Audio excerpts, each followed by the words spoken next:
Assalamualaikum warahmatullahi wabarakatuh.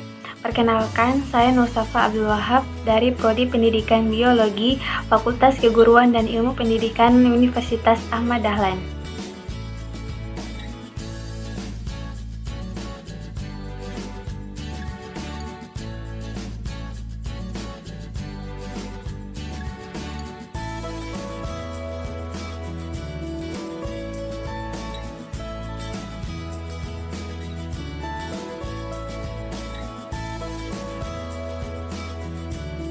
Yang pertama, mengapa fenomena kekerasan, pelecehan, dan perundungan marak terjadi di lembaga pendidikan?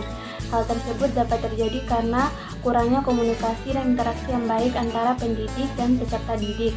Hal tersebut juga dapat terjadi mungkin karena selama proses pembelajaran, pendidik kurang memberikan nasihat, bimbingan, dan didikan kepada peserta didiknya terkait dengan pembentukan karakter peserta didik yang dijiwai dengan nilai-nilai Islam, sehingga peserta didiknya memiliki perilaku yang kurang baik. Dari situlah munculnya peristiwa seperti kekerasan, pelecehan, dan perundungan.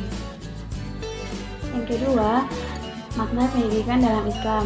Nah, dalam Islam itu pendidikan merupakan suatu bentuk sarana yang digunakan untuk membangun manusia yang berkarakter dan beradab.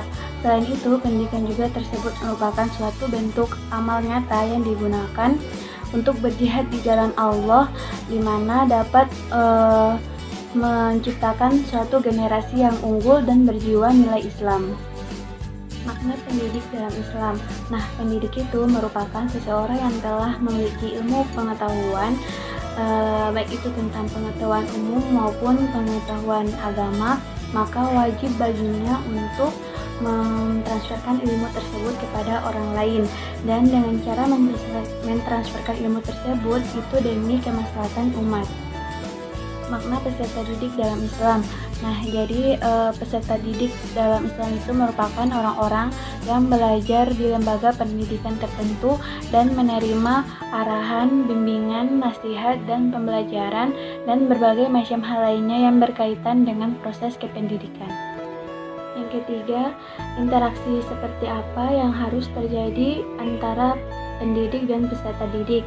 Nah, jadi interaksi yang harus terjadi itu bukan hanya tentang interaksi pada proses pembelajaran, di mana guru hanya memberikan pengetahuan tentang materi-materi umumnya, akan tetapi guru harus berinteraksi dengan siswa dengan menanamkan jiwa-jiwa keislaman dalam peserta didiknya tersebut.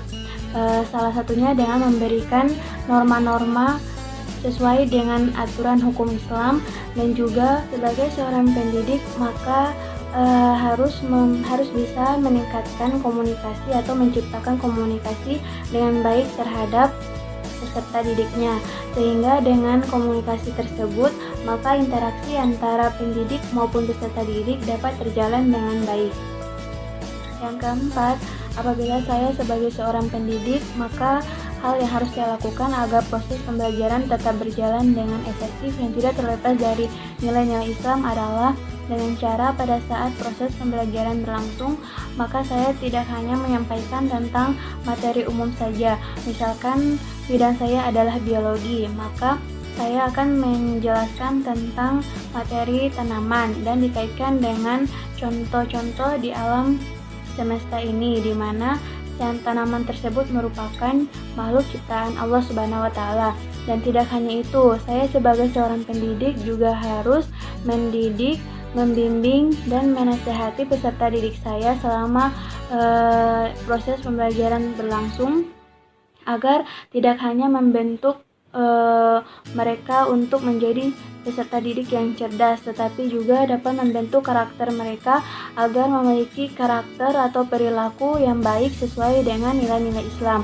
Dengan begitu, maka pembelajaran juga dapat berlangsung dengan efektif, dan nilai-nilai Islamnya juga saya terapkan atau saya didik kepada peserta didik saya.